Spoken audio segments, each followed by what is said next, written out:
I told my sister she can't come to my wedding ceremony because of her Tourette's tics, and now she's calling me ableist and acting like I cut her off completely, but I just want the wedding I've always dreamed of. I, 28F, am getting married to my fiancé Max, 25M, this summer. My sister, who I'll call Megan, 32F, has pretty serious Tourette's. Certain physical movements and saying ha ha ha are her most common tics, but there are others as well. As long as I've been alive, I've never seen Megan sit through a long ceremony or presentation without tics, not even her high school and college graduation or for any siblings' graduations. Her ha ha ha is also extremely loud, bordering on yelling, and most of the time repetitive.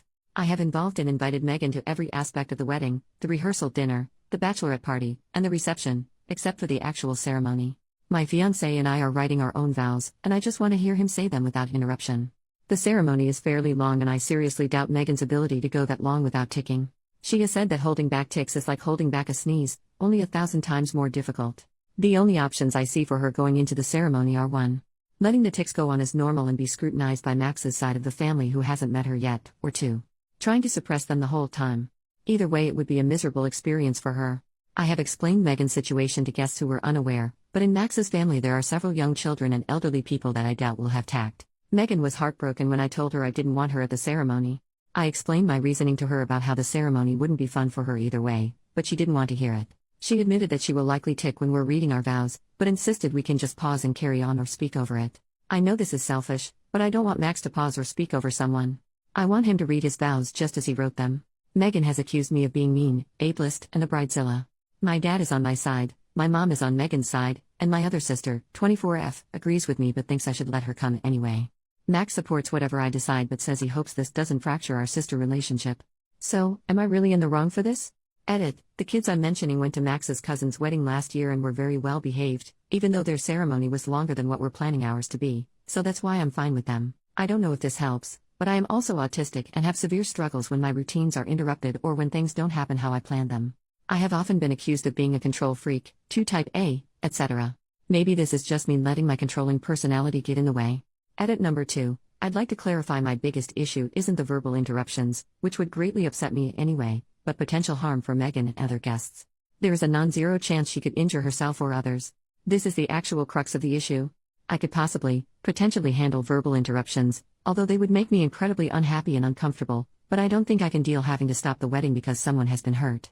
It usually only happens in high-stress situations or when she was younger, but crowds and large groups of people have historically been a trigger for her, and the ceremony would require her to stand in front of a huge crowd pretty closely to other bridesmaids.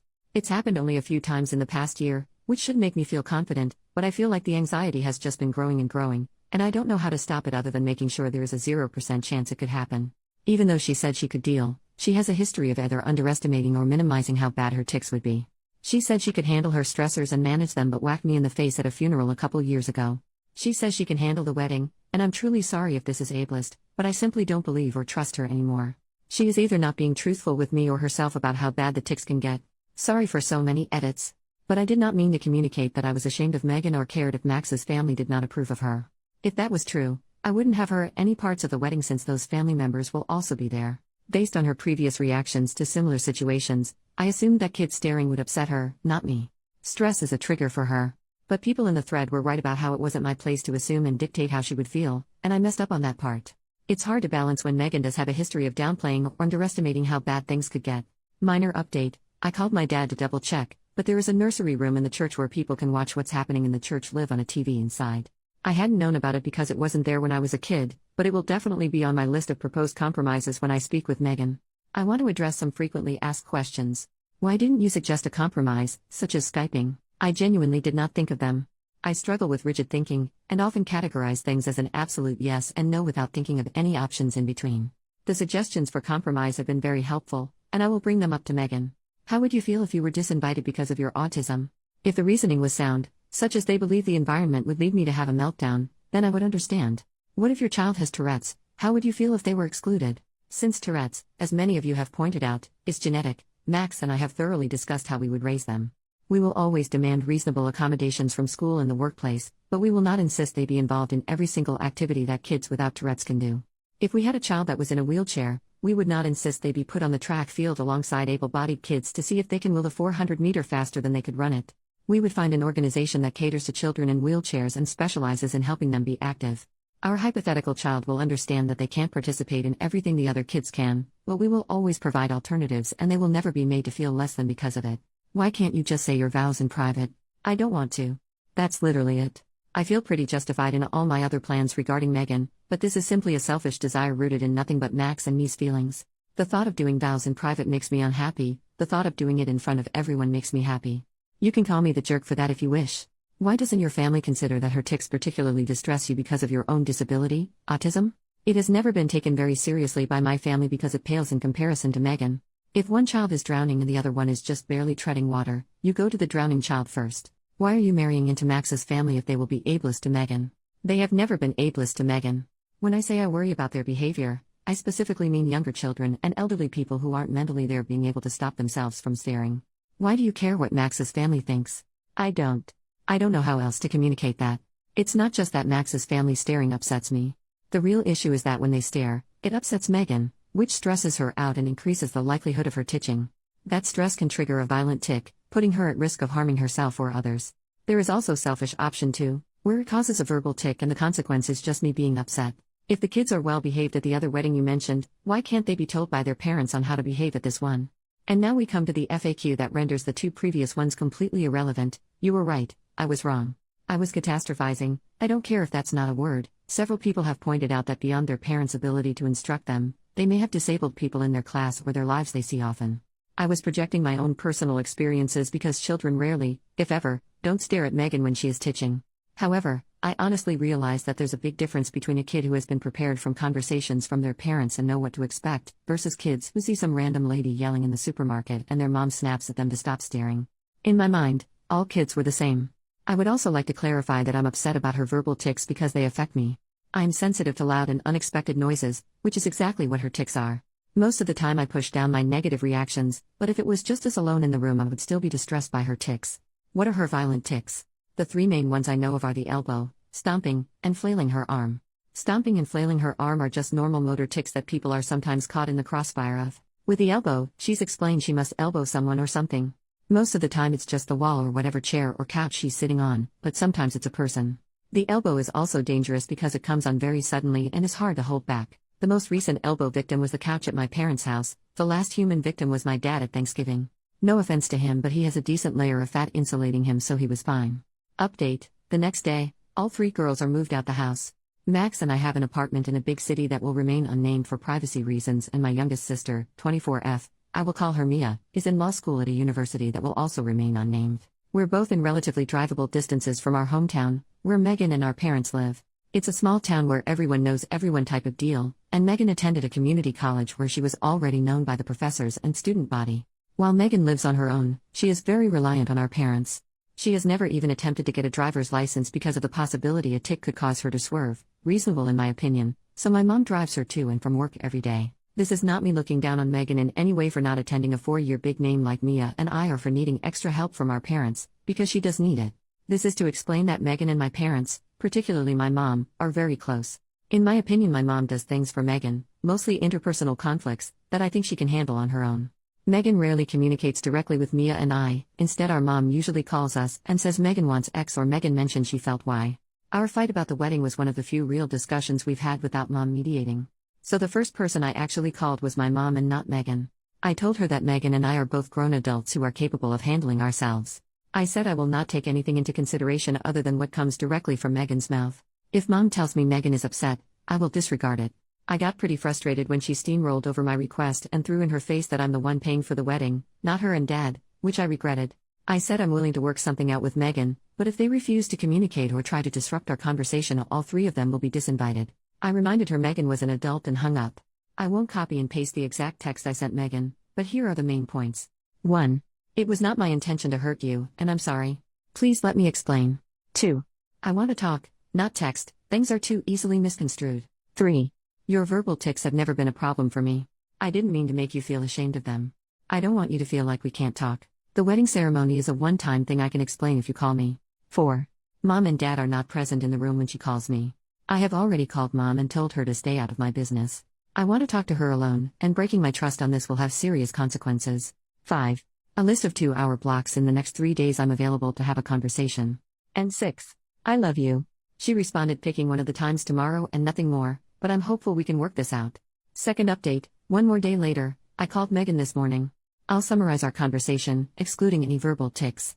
It's very, very, very long, and all names are fake for privacy reasons. I will refer to myself as Michelle. 1. I told Megan I was sorry I hurt her feelings. 2. Megan said it was especially mean because I know how sensitive she is about weddings and that they're a sore spot for her. 3. I'm bamboozled. I informed Megan that I was not aware that weddings were a particularly sensitive subject for her. 4. Context. Megan and I are at the age where pretty much everyone is getting married, more so for Megan because she lives in our small hometown. Plenty of women and one man she considers close friends did not invite her to their wedding at all. She works at a boutique and has even encountered friends shopping for jewelry for weddings she wasn't invited to, but I didn't know that last part. 5. Megan does not believe me. How can I not know how upsetting it is when she and my mom have repeatedly mentioned the exclusion to me every time it happens? 6. My answer, well, you never told me you didn't get invited and you were sad about it, you just told me you weren't getting invited. 7. Megan says it's pretty easy to figure out and thinks I'm being purposefully obtuse. I was supposed to pick it up from context clues, the fact that she even said it, her tone when she said it, how many times she mentioned it, and apparently, literally everyone else had. 8. Megan cries. I don't know what to do. I just wait until she stops. 9. I remind Megan that I struggle interpreting things like that. This line is from Max, who I consulted, but he was not in the room. I told her that just like she needs some accommodations for her Tourette's, I need accommodations for my autism, and she has to explain things to me, especially feelings-related things, because I need that extra help. Here's a brief interlude you can skip if you want. Megan, you need someone to explain crying to you? Me, this is the first time you've cried about it to me. Obviously I know what crying means, I'm not a complete dummy. Megan, I didn't say you were a complete dummy. Me, I felt like it was implied. Megan, you just told me how bad you are at understanding implications. Me, I can still guess. Megan, well your guess is wrong. I concede to her but repeat what I said about needing some things explained to me. You said we didn't need to do that anymore. Only because Aunt Marnie was such a BTCH about it. Context, when I was 15 my dad's sister came to live with us and help out. Around this time I verbally expressed my need for clear explanations and she was so annoying. Example, she'd stop at a red light and huff, and then turn to me in the backseat and say slowly, that means I'm annoyed, like I was a toddler or something. My parents and sisters attempted with good faith and told off my aunt when she was being condescending in front of them, but they never quite caught on to what explanations I needed or didn't need. I just got tired of correcting them and announced I was fine after about 6 weeks or so. Max is very good at explicitly stating his feelings because his mom is a therapist. The whole family is very communicative and verbalizes their emotions. I didn't know you were that upset about it. I realized Megan did not know for the same reason I didn't know weddings upset her. I never told her. Plus, her tics were about at their height when this was going on, and I absolutely don't blame her for not being observant, especially as I do not have typical tells of neurotypical people when they're upset. Now I explained to Megan my idea of the nursery room and live streaming it to her so she can see it. The next accusation from Megan, you're ashamed of me just like friends are. You think I'm embarrassing? I say no, if I was ashamed I wouldn't invite her to anything at all. I tell her I didn't want her at the ceremony specifically because the sudden loud noises really will distress me. Especially in a typical setup where the bridesmaids are behind me and I can't see them, so I won't even have a warning that it's coming. She says fine in a tone that I am able to pick up on, and I ask her if this is how she really feels, because if it's not fine she needs to tell me. I haven't even brought up the possibility of violence yet because that will make her even more upset. After a significant pause, she says no offense but she feels like I'm just saying this to hide that I'm ashamed of her, that her friends make lots of excuses like that too. I say no, but I understand why it looks that way because I have always downplayed my own issues when I'm with our family, something else Max coached me on / suggested to me. I said that if she thought I was lying she could talk to Max, his family, or any one of my friends who can verify my sensitivity to loud sound isn't recent.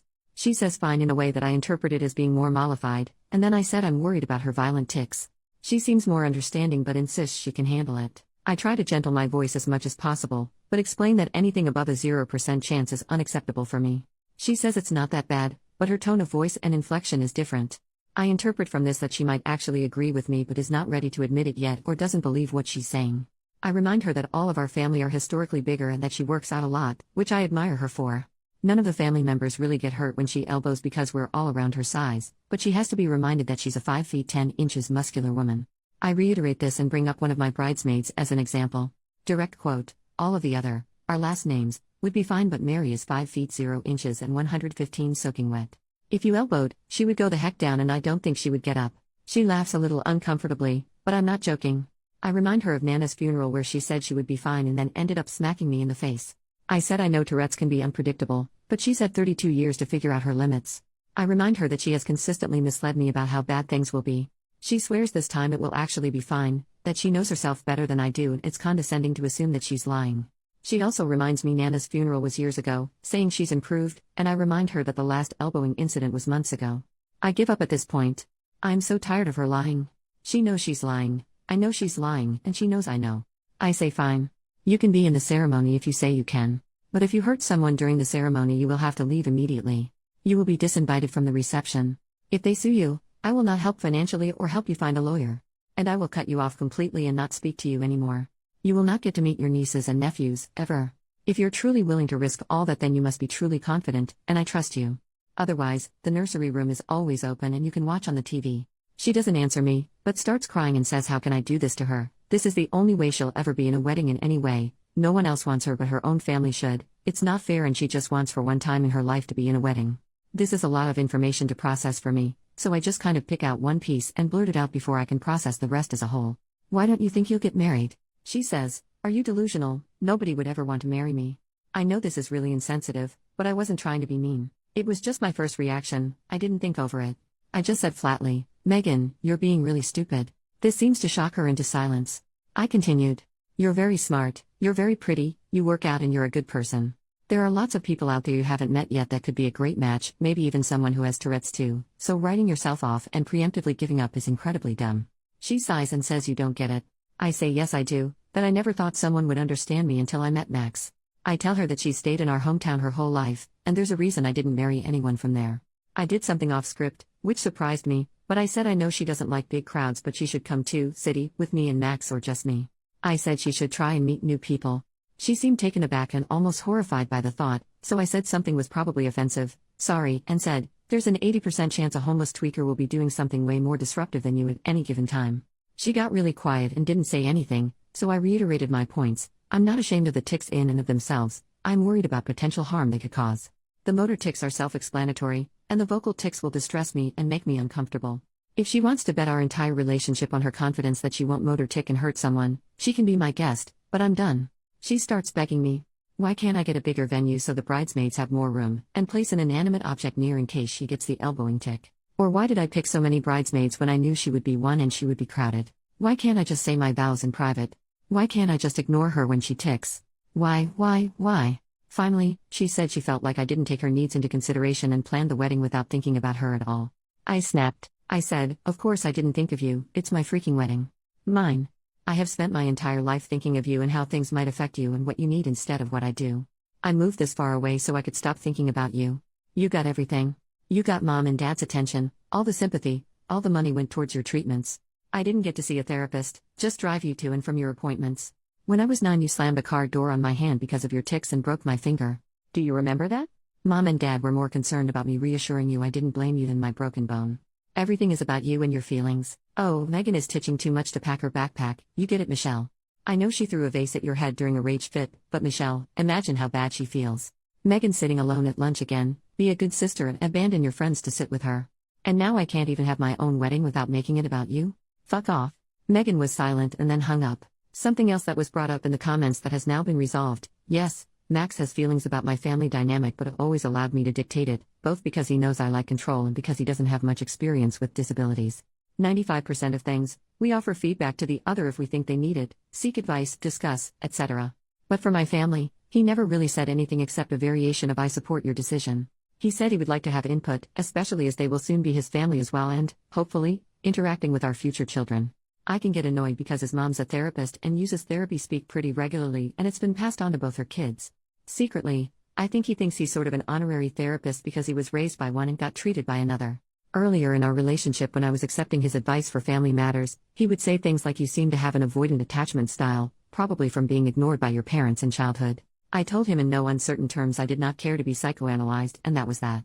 We talked a lot, but the gist of it is that he has had opinions on my family and struggles with his instinct to protect me and his desire to respect my decisions. From now on, I am going to listen to him and take his opinion into consideration when deciding about family matters. He promised to stop the therapy talk and says that was more him being 21 and trying to impress me with big words. I have noticed he doesn't really do it anymore. So after my call with Megan I walked into our shared bedroom, and he didn't even have time to ask how it went before I burst into tears. He held me for a while. I am fine with physical touch and affection, especially from him, as long as it's not unexpected. Eventually my phone started ringing again and I saw that it was Mom. I told Max that I didn't want to talk to her, but if I didn't pick up it would become a whole thing. He just silently held out his hand, and when I realized what he meant, I put my phone in it.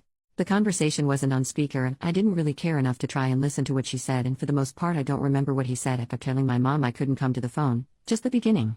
Well, Michelle's crying too. I think you should be just as concerned about that. And the end. Yeah, well, my parents have said they'd more than happy to walk her down the aisle, so you think on that. I told Max about these posts and he was a little confused but supportive, and thinks it's funny how I've picked out names starting with M for everyone. I have not had any more calls from my family, but Max called his mother, very nice lady, and put her on speaker, and she reiterated she'd be happy to walk me down the aisle with her husband. So that is that for now. I find the anonymity very freeing, as well as writing down what happened, so I will update you all as soon as there is on.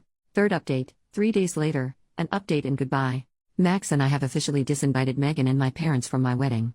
I'm getting lots of support and love from his family. I've got all the advice I feel I've needed, so I'm going to delete this account as it has served its purpose. I'll leave this up for a little while before I do it so people who are invested can see it. Thanks for all the advice and help.